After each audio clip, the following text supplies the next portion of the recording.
ஆண்டவராக இயேசு கிறிஸ்துவின் நாமத்தினாலே இந்த ஸ்டூடெண்ட் டைம் நிகழ்ச்சிக்கு உங்களை அன்புடன் வரவேற்கிறோம். முதலாவதாக கூட உற்சாகமாக கைகளை தட்டி தலை சாய்க்கும் கல்நீரையா என்ற பாடலை பாடுவோம்.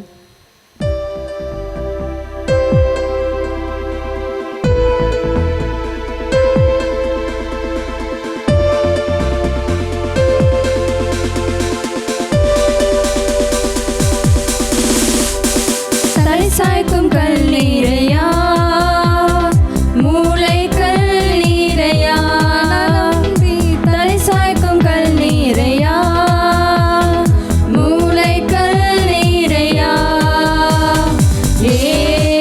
ஏல்பெத்தேல் இது வானத்தின் வாசல் என்னேசையா ஆசீர்வாதத்தின் வாசல்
ஆமென். ஆண்டவர் நமக்காக ஏராளமான ஆசீர்வாதங்கள் நம்ம கிட்ட வச்சிருக்கிறாரு.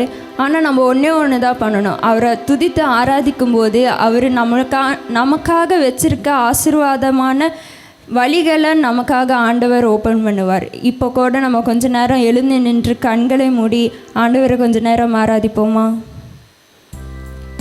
ஆமென். ஆண்டவரே, உம்மை துதிக்கிறோம் ராஜா, உமக்கு மகிமை செலுத்துகிறோம் தகப்பனே. உமக்கே எல்லா துதிகான மகிமை எல்லாவற்றையும் நாங்கள் ஏறெடுக்கிறோம் ராஜா. ஐசுப்பா, ஒரு தாய் தேற்றுவது போல நீங்கள் நேரத்தில் ஏசப்பா ஒரு தகப்பன் ஏசப்பா எங்கள் தோள் மேலே சுமந்து செல்வது போல் நீங்கள் எங்களை தோள் மேலே சுமந்து செல்றீங்க ராஜா. எங்களுக்காக நீங்கள் இருக்கிறீங்க தகப்பனே. யார் எங்களை கைவிட்டாலும் ஏசப்பா நீங்கள் எங்களோட இருக்கிறீங்க ராஜா. அதை எண்ணி அவரை ஆராதிப்போமா. ஒரு தாய் தேற்றுவது போல் என் நேசர் தேற்றுவார். ஒரு தாய் தேற்றுவது போல் என் நேசர் தேற்றுவார். மார்போடு அணைப்பாரே, மனக்கவலை தீர்ப்பாரே.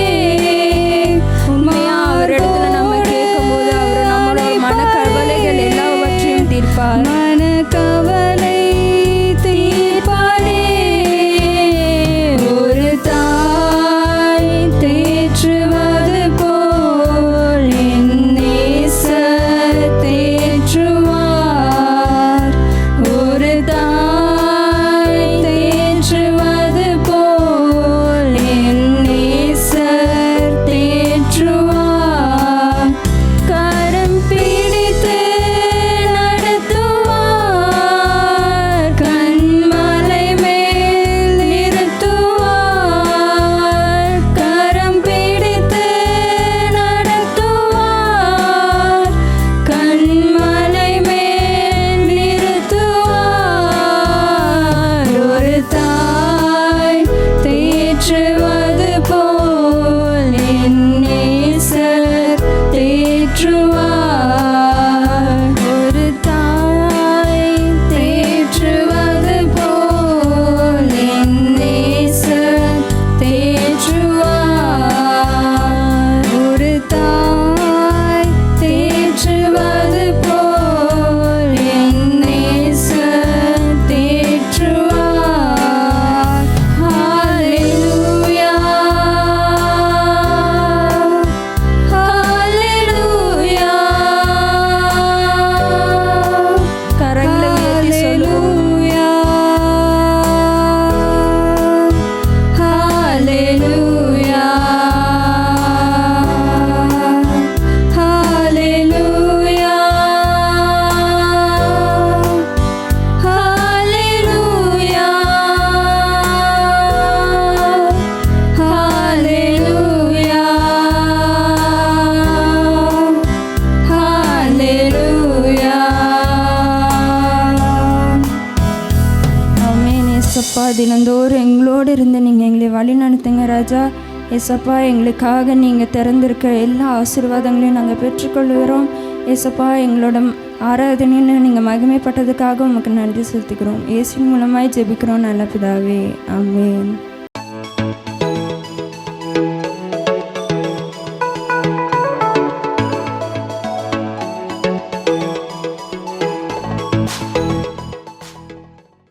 ஹலோ ஸ்டூடெண்ட்ஸ், எல்லோரும் எப்படி இருக்கீங்க? இந்த ஸ்டூடெண்ட் டைம் நிகழ்ச்சி உங்கள் ஒவ்வொருக்கும் பிரயோஜனமாக இருக்கும்னு கர்த்தருக்குள்ள விசுவாசிக்கிறோம். இப்பொழுதும் டோன்ட் கேரி பேக்கேஜஸ் அப்படின்ற தலைப்பில் நான் உங்கள் கூட பேச வந்திருக்கிறேன். அதாவது தேவையில்லாத பேக்கேஜஸ் என்ன செய்யக்கூடாது, மூட்டைகளை நம்ம தூக்கிட்டே தேவையில்லாத மூட்டைகளை நம்ம சுமந்து கொண்டு திரியக்கூடாது அப்படிங்கிறதுல நம்ம பேச வந்திருக்கிறேன். என்ன செய்கிறோம், என்னக்கா நாங்கள் என்ன மூட்டையை தூக்கிட்டா சுற்றுறோம், ஸ்கூல் பேக்கை தவிர காலேஜ் பேக்கை தவிர எங்களுக்கு வேறு எந்த பேக்குள்ள நீங்கள் சொல்கிறீங்களா? நான் சொல்லும்போது உங்களுக்கு அது ஒவ்வொன்றா புரிய ஆரம்பிக்கும். நான் ஒரு சின்ன கதை சொல்கிறேன். ராமுன்னு சொல்லிட்டு ஒரு விவசாயி இருந்தாராம். அவர் என்ன செஞ்சாராம், அவங்க ஊருக்கு பக்கத்தூரில் இருக்கிற ஒரு ஊர் தலைவரை பார்க்கறதுக்காக போகணும்னு முடிவு பண்ணார். அப்போ அவங்க ஒய்ஃப் சொன்னாங்களாம், நீங்கள் வந்து சாப்பாட்டுக்கு தேவையானது எடுத்துக்கோங்க, தண்ணி எடுத்துக்கோங்க, ஒரு பையில் எடுத்துகிட்டு கிளம்புங்க அப்படின்னு சொல்லி சொன்னாங்களாம். இவர் இந்த ராமுன்ற விவசாயி என்ன செஞ்சார், தேவையான சாப்பாடையும் தண்ணியும் எடுத்துக்கிட்டாரு. அது போக போன மாதம் அவங்க அக்கா அவங்கள திட்டின அந்த பேச்சை அதை என்ன செஞ்சாரு, ஞாபகத்தில் வச்சுக்கிட்டார். அது ஒரு மூட்டையாக கட்டி என்ன செஞ்சார், தூக்கி தோளில் மாட்டிக்கிட்டார். அடுத்து கடன் பிரச்சனை அவர் சுற்றி இருக்குது. அந்த எல்லா கடன் பிரச்சனையும் தூக்கி அதை ஒரு மூட்டையாக கட்டி அதை தூக்கி தலைமையில் வச்சுக்கிட்டார். என்னோட எதிர்காலம் எப்படி இருக்க போகுதோ அப்படின்னு சொல்லி அவருடைய பயத்தை என்ன செஞ்சார், ஒரு மூட்டையாக கட்டி அதையும் என்ன செஞ்சாராம், தூக்கி தோல் மேலே போட்டுக்கிட்டு நடக்க ஆரம்பித்தாராம். கொஞ்சம் தூரம் தான் போயிருப்பார், அவருக்கு மூச்சு வாங்க ஆரம்பிச்சிருச்சு, நடக்கவே முடியல. ஒரு இடத்துல சோர்ந்து போய் உட்காந்துட்டார். என்னால் முடியலை அப்படின்னு சொல்லி உட்காந்துட்டார். அப்போ அந்த இடத்துல ஒரு மனிதர் உட்காந்துருந்தாராம். அப்போ அவர் கேட்குறாரு, என்னப்பா இவ்வளோ மூட்டையை தூக்கிட்டு வர, எங்கப்பா போகிற அப்படின்னு சொல்லி கேட்கும்போது, நான் இந்த மாதிரி ஊர் தலைவரை பார்க்க போகிறேன் அப்படின்னு சொன்னேன். ஊர் தலைவர் தானேப்பா பார்க்க போகிறேன், அவரை பார்க்க போகிறதுக்கு என்னென்ன வேணுமோ அதை மட்டும் எடுத்துகிட்டு போக வேண்டியதானே, எதுக்கு தேவையில்லாமல் இவ்வளோத்தையும் தூக்கிட்டு போகிற, உனக்கு தான் பாரு கஷ்டமாக இருக்குது, எல்லாத்தையும் கீழே வச்சிரு, தேவையானதை மட்டும் எடுத்துகிட்டு போ, நீ ஈஸியாக போய் ரீச் பண்ணிடலாம் அப்படின்னு சொல்லி சொன்னாராம். அவரும் யோசிச்சு பார்த்துட்டு சரின்னு சொல்லிட்டு அவங்க அக்கா திட்டினதை என்ன செஞ்சாரா, இறக்கி வச்சாராம். திட்டின பேச்சுக்களை மறக்கலாம், அந்த வலியை இறக்கி வச்சார். கடனை மறக்கலை, ஆனால் அந்த பாரங்களை இறக்கி வச்சார். எதிர்காலம் குறித்த கேள்விகள் அவருக்குள்ள இருந்தது, ஆனாலும் அந்த பயத்தை அவர் என்ன செஞ்சார், இறக்கி வச்சார். எல்லாத்தையும் இறக்கி வச்சுட்டு தேவையானதை மட்டும் என்ன செஞ்சாராம், எடுத்துக்கொண்டு தன்னுடைய பயணத்தை தொடர்ந்தாராம். சுலபமாக சரியான நேரத்தில் என்ன செஞ்சார், தன்னுடைய பயணத்தை முடிச்சுட்டு திரும்ப வந்தார். இன்றைக்கு உங்களுடைய வாழ்க்கையிலையும் தேவையில்லாத பயங்கள், எதிர்காலத்தை குறித்த பயங்கள், என்னாகுமோ, நம்ம ஃப்யூச்சர் எப்படி இருக்க போதோ, இப்போலாம் ஏஐ டெக்னாலஜி வந்துருச்சு, நம்ம ஃப்யூச்சர் எப்படி இருக்க போதோன்னு சொல்லி ரொம்ப பயந்து போயிருக்கிறீங்களா? ஆண்டவரை நம்புங்க, ஆண்டவரை மட்டும் பிடித்துக்கொள்ளுங்க. ஆண்டவர் உங்களை எதிர்காலத்தினை செய்வார், பொறுப்படுத்திக் கொள்வார். நீங்கள் நினைத்து பார்க்க முடியாத அநேகருடைய கண்கள் உங்களை பார்த்து ஆச்சரியப்படும்படியாக ஆண்டவர் உங்களை உயர்த்தி வைப்பார். உங்களை ஸ்டடீஸின் காரியங்கள் என்ன செய்யலாம், அன்னன்னைக்கு கொடுக்குற ஹோம்ஒர்க் அன்னன்னைக்கு படிங்க. தேவையில்லாமல் எல்லாத்தையும் சேர்த்து ஓவர்லோட், நாளைக்கு படிக்கலாம், வீக்கெண்டில் படிக்கலாம், இல்லை லீவ் விடும்போது நம்ம மொத்தமாக படிச்சுக்கலாம், இல்லை எக்ஸாமுக்கு நாள் எல்லாத்தையும் மொத்தமாக டைம் டேபிள் போட்டு படிச்சுக்கலான்னு சொல்லி என்ன செய்யாதீங்க, ரொம்ப பேக்கேஜஸை சேர்த்து வைக்காதீங்க. அது உங்களுக்கு பெரிய சுமையாக வந்து நிற்கும்போது உங்களால் என்ன செய்ய முடியாது, தாங்கவே முடியாது. டீச்சர் சொல்லிட்டே இருப்பாங்க, அன்னன்னைக்கு நடத்துறதை என்ன செய்யணும், அன்னன்னைக்கு படிக்கணும்னு சொல்கிறாங்களா, அது கஷ்டமாக தான் இருக்கும். ஆனால் அதை நீங்கள் செயல்படுத்தி பாருங்கள், உங்களுடைய வாழ்க்கை ரொம்ப லகுவாக இருக்கும். படிப்பின் காரியங்களில் ஸ்கூலில் சொல்லிக் கொடுக்குறத அன்றைக்கி நீங்கள் வீட்டில் வந்து ரிவைஸ் பண்ணி பார்க்கும்போது அது உங்களுக்கு எளிதாக புரியும். சந்தேகம் இருந்தாலும் அடுத்த நாள் என்ன செஞ்சுக்கலாம், நீங்கள் போய் டீச்சர்கிட்ட போய் கேட்டு அதை நீங்கள் நிவர்த்தி செய்து கொள்ளலாம். அதனால் என்ன செய்யணும், படிப்பின் காரியங்களில் தேவையில்லாமல் என்ன செய்யக்கூடாது, போர்ஷனை சேர்த்து வச்சுட்டே போகக்கூடாது. அன்னன்னைக்கு கொடுக்கறத என்ன செய்யுங்க, அன்னன்னைக்கு படித்து முடிக்க முயற்சி பண்ணுங்கள். 2வது ரிலேஷன்ஷிப். நம்ம வீட்டில் என்ன செய்வோம், நம்ம ஒரு ஃபேமிலியாக தான் இருப்போம். அம்மா, அப்பா, அக்கா, தம்பி, தங்கச்சி எல்லாரும் சேர்ந்து தான் நம்ம இருப்போம். ஆண்டவர் நம்மளுக்கு ஆசீர்வாதமாக இப்படி ஒரு குடும்பத்தை நம்மளுக்கு கொடுத்துருக்குறார். அந்த குடும்பத்தில் நம்ம எப்படி இருக்கிறோம்? என் தங்கச்சி அன்னைக்கு என் பென்சில் எடுத்துட்டா, அவளுக்கு என்ன செய்ய மாட்டேன், அடுத்த தடவை எனக்கு ஒரு சான்ஸ் வராமலா போகும், நான் என்ன செய்ய மாட்டேன், எனக்கு ஒரு சான்ஸ் வரும்போது அவளுக்கு பேனா கொடுக்கவே மாட்டேன் அப்படின்னு சொல்லி நீங்கள் என்ன செய்றீங்க, அந்த போட்டியோ அந்த பொறாமையும் என்ன செய்யக்கூடாதுன்னா பேகேஜ் மாதிரி கட்டி அதை தூக்கிட்டே சுமந்துட்டே வரக்கூடாது. வேதத்தில் ஒரு வசனம் இருக்குது, சூரியன் அஸ்தமிப்பதற்கு முன்பாக உங்கள் எரிச்சல் தணிந்து போகக்கூடாது. அவ்வளோதான். ஒரு நாள் நைட்டு முடியுதா, உங்களுடைய எல்லா கோபங்கள், எரிச்சல்கள், பொறாமைகள் எல்லாம் எனக்கு மாறி போயிடணும். அடுத்த நாள் காலையில் நீங்கள் என்ன செய்யணும், ஃப்ரெஷ்ஷாக புது மனுஷியாக தான் நீங்கள் எந்திரிக்கணும். எந்திரிச்சு நீங்கள் உங்கள் கடமைகள் நீங்கள் செய்யும்போது நீங்களே உங்களுக்குள்ள ஒரு வித்தியாசத்தை பார்ப்பீங்க. உங்கள் இருதயத்துக்குள்ளே தேவையில்லாத எந்த பாரமும் இருக்காது. உங்கள் இருதயம் ரொம்ப லகுவாக இருக்கிறத நீங்களே உணர்வீங்க. எல்லாத்தையும் மறந்துடுங்க, ஒன்றுமே இல்லை, நிச்சயமற்ற வாழ்க்கை நம்ம வாழ்ந்து கொண்டு இருக்கிறோம். தேவையில்லாத கோபங்களையோ எரிச்சல்களையோ பொறாமைகளையோ இல்லை வைராக்கியங்களையோ நம்ம சுமந்து நம்ம வாழும்போது இன்றைக்கான ஆசீர்வாதங்களையும் இன்றைக்கான சந்தோஷத்தையும் நம்ம இழந்து போவோம். நம்ம போட்டியிலையும் பொறாமையிலையும் அவள் அப்படி செஞ்சுட்டால, என்னை பார்த்து இப்படி சொல்லிட்டாங்கல்ல, பாருங்கம்மா நான் உங்ககிட்ட பேசவே மாட்டேன், என்னை பார்த்து நீங்கள் இப்படி சொல்லிட்டீங்கல்ல அப்படின்னு சொல்லி நம்ம முகத்தை தூக்கி வச்சுட்டு போகும்போது அடுத்த நாள் அம்மா செஞ்சு வச்சுருக்க கேசரி கூட நம்மளுக்கு கிடைக்காம போகலாம், அன்றைக்கான ஆசீர்வாதம் நம்மளுக்கு கிடைக்காம போகலாம். அதனால் என்ன செய்யக்கூடாது, தேவையில்லாத விஷயங்களை தினம் சுமந்து கொண்டு பாரமாக்கி கொண்டு இருக்காதீங்க. ஆண்டவரத்தில் உங்கள் பாரத்தை வச்சுருங்க. ஆண்டவரே இவங்க இப்படி பேசிட்டாங்க, எனக்கு கஷ்டமாக இருக்குது, எனக்கு அது பாரமாக இருக்குது, அவங்கள மன்னிக்க எனக்கு உதவி செய்யுங்க, இந்த பாரத்தை இருதயத்தை எடுத்து போடுங்க அப்படின்னு சொல்லி ஆண்டவரத்தில் நீ கேட்கும்போது ஆண்டவர் உன் இருதயத்தை சமாதானத்தினால் நிரப்புவார். உன்னுடைய சமாதானம் மற்றவர்களை பற்றி பிடிக்கும், உன்னுடைய சந்தோஷம் மற்றவர்களை பற்றி பிடிக்கும். அவங்களாவே தேடி வந்து உன்கிட்ட பேசுவாங்க, உன்கிட்ட சாரி கேட்பாங்க. சூழ்நிலை சாதகமாக முடியும், சுமூகமாக முடியும். நம்மளுடைய ஆண்டவரும் அப்படி தாங்க இருக்கிறார். நம்ம எவ்வளவோ பாவங்கள் செய்கிறோம்ல சின்ன வயசுலேருந்து, அந்த பாவத்துக்குலாம் ஆண்டவர் தண்டனை கொடுத்துட்டாரா உடனே? அவர் தண்டனை கொடுத்துட்டாரா நம்ம இப்போ இங்கே இருக்க முடியுமா சொல்லுங்கள்? இல்லவே இல்லைல்ல. ஆண்டவர் என்ன செய்வாரான்னு தெரியுமா? நம்முடைய பாவங்கள் நம்ம ஆண்டவரத்தில் அறிக்கையிடும்போது அவர் நம்முடைய பாவங்களை அவர் முதுகுக்கு பின்பாக எரிந்து விடுவாராம். அவர் முதுகில் தூக்கி சுமக்கிற ஆண்டவர் இல்லைங்க, நம்மளை தூக்கி சுமப்பாரே தவிர நம்முடைய பாவங்களை தூக்கி சுமக்க மாட்டார். முதுகுக்கு பின்பாக தூக்கி எரிஞ்சிருவாராம். நம்முடைய தேவன் எவ்வளோ அன்புள்ள ஆண்டவர்ல. அப்படிப்பட்ட ஆண்டவரை நம்ம தெய்வமாக வழிபடும் போது அவருடைய அன்பு நம்மளுடைய இதயத்துக்குள்ள இருக்கணும் இல்லையா? மற்றவங்க மேலே எரிச்சல் பட வேண்டாம், மற்றவங்க மேலே கோவப்பட வேண்டாம், அவங்களை குறித்த வைராக்கியங்களை சுமந்து கொண்டே தெரிய வேண்டாம். ஆண்டவருடைய அன்பு நம்ம ஒவ்வொருடைய இருதயத்துக்குள்ளே வரட்டும். அப்படி வரும்போது ஆண்டவர் உங்களை சந்தோஷத்தால் நிரப்புவார், மற்றவர்களுக்கு உங்களை பிரயோஜனமாக மாற்றுவார். கர்த்தர் தாமே உங்களை ஒருவரையும் ஆசீர்வதிப்பாராக. ஆமென்.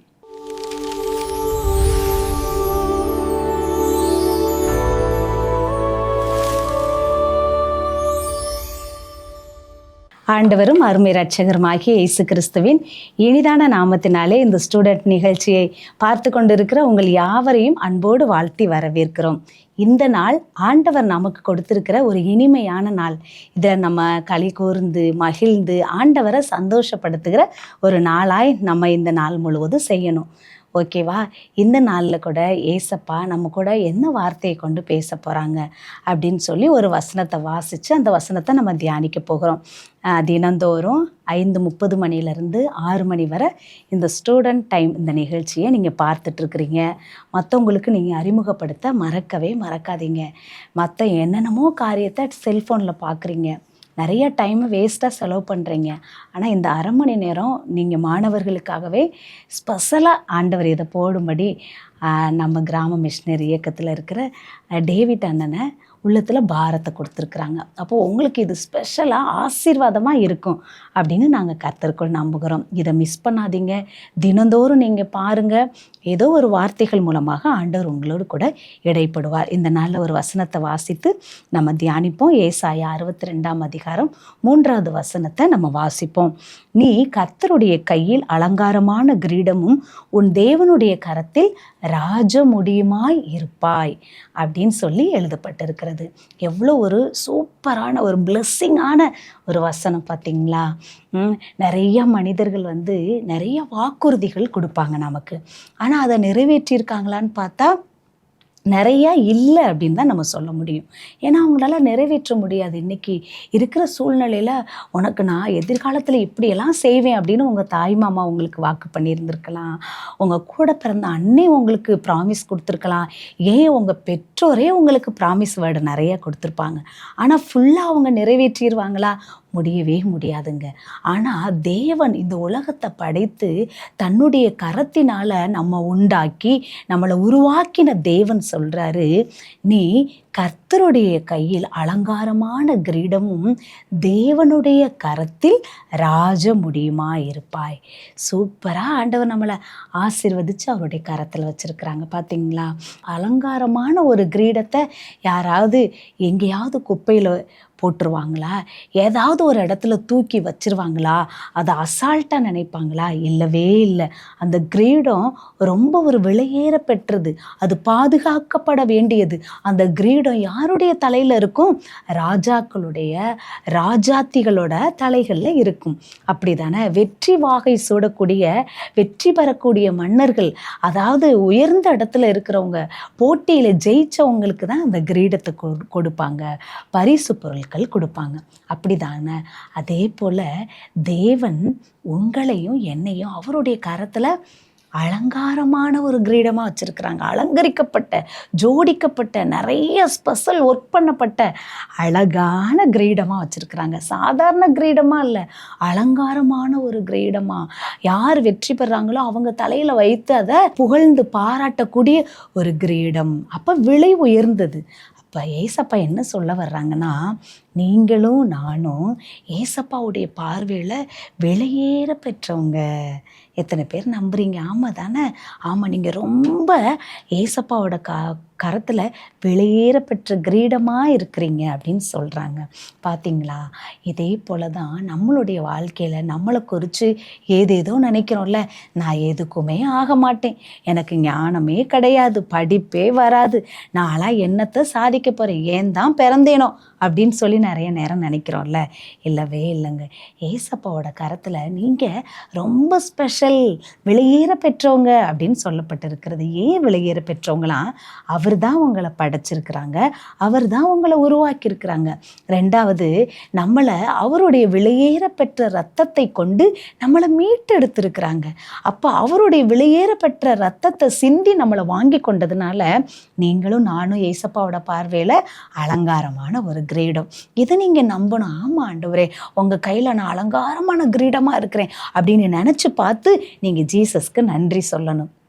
எடுத்துக்காட்டுக்கு நீங்கள் யாரையாவது ஒருத்தரை சொல்லணுமே அப்படின்னு யோசிக்கும்போது எனக்கு தாவீது என்னுடைய ஞாபகத்துக்கு வந்தாங்க. பாருங்கள், தாவீது ஆடு மேய்க்கும் பொழுது காட்டில் தான் அவர் ஆடு மேய்ச்சார்.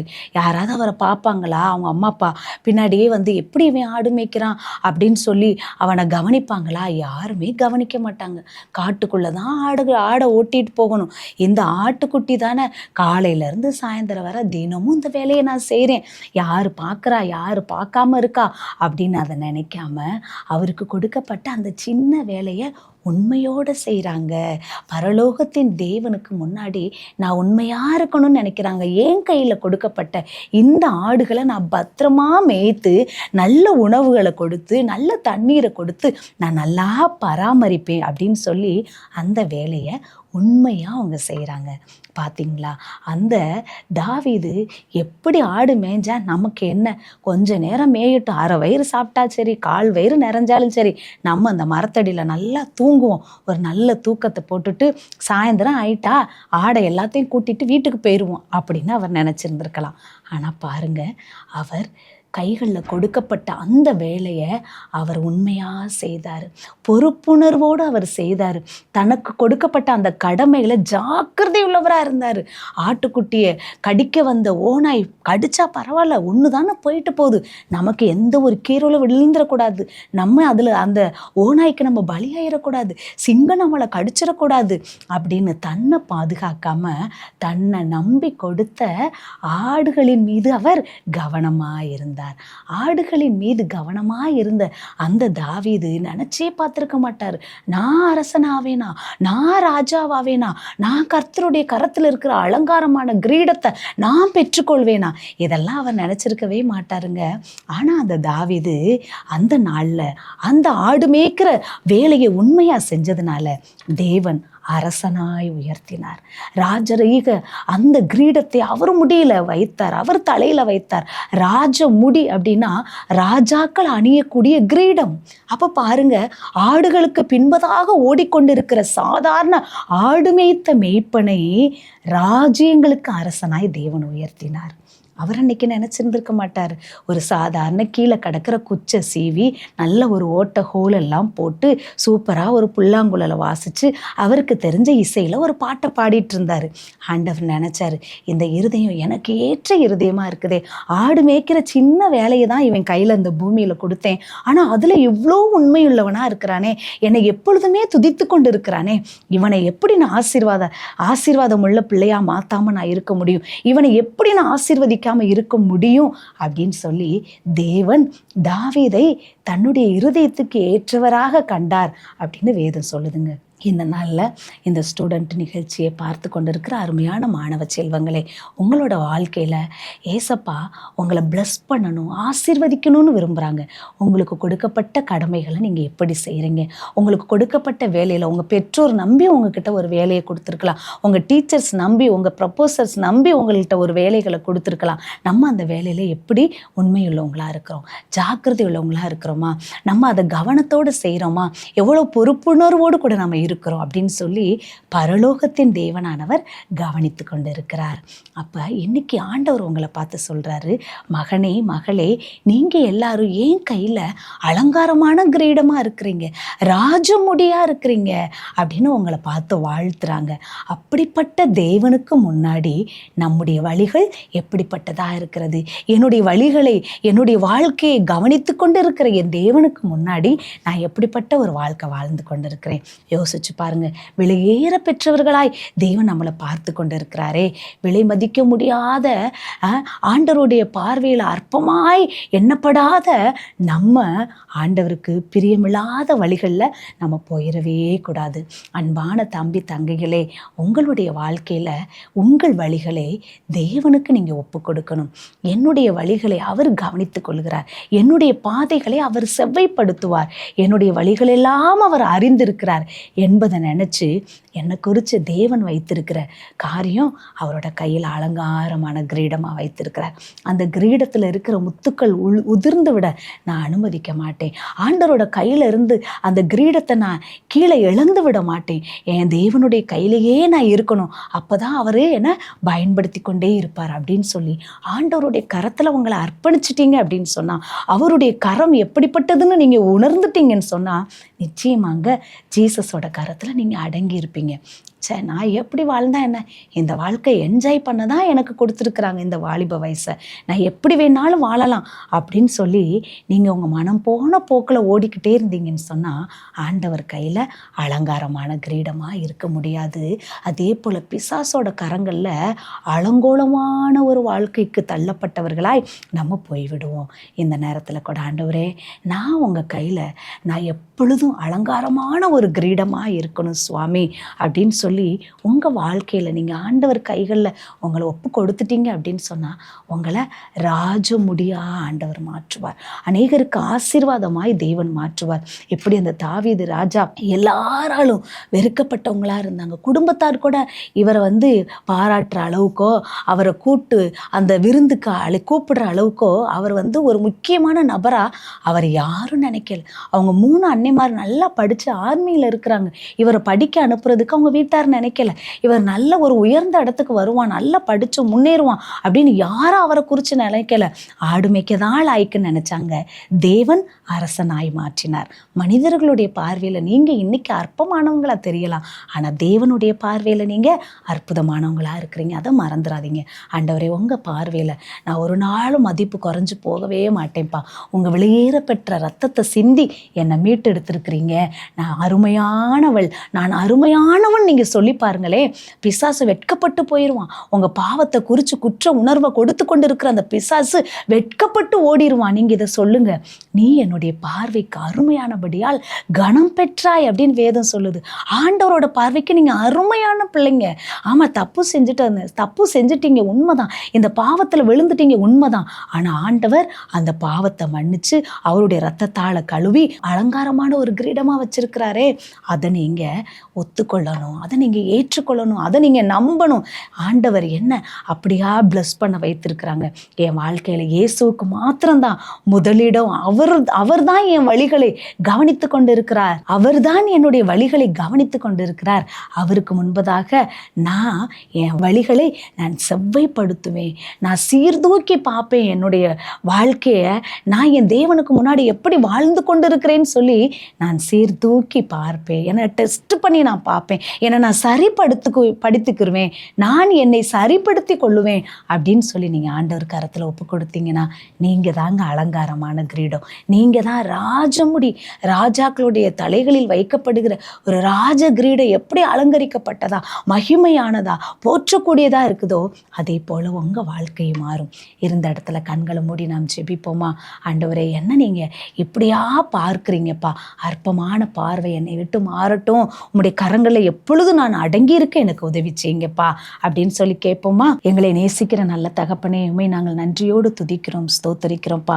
இந்த நாளிலும் கூட அப்பா, எங்கள் ஒவ்வொருவரையும் உம்முடைய பார்வையில் வெளியேற பெற்றவர்களாய் அருமையாய் நீங்கள் பார்க்குறீங்க சுவாமி. அலங்காரமான கிரீடமாய் ராஜமுடியாய் நீங்கள் வைத்திருக்கிறீங்கப்பா. அருமையான வாலிப செல்வங்கள், மாணவ மாணவிகள் ஒவ்வொருவரையும் கர்த்தர் நீங்கள் அப்படியாய் ஆசீர்வதிங்க ஆண்டவரே.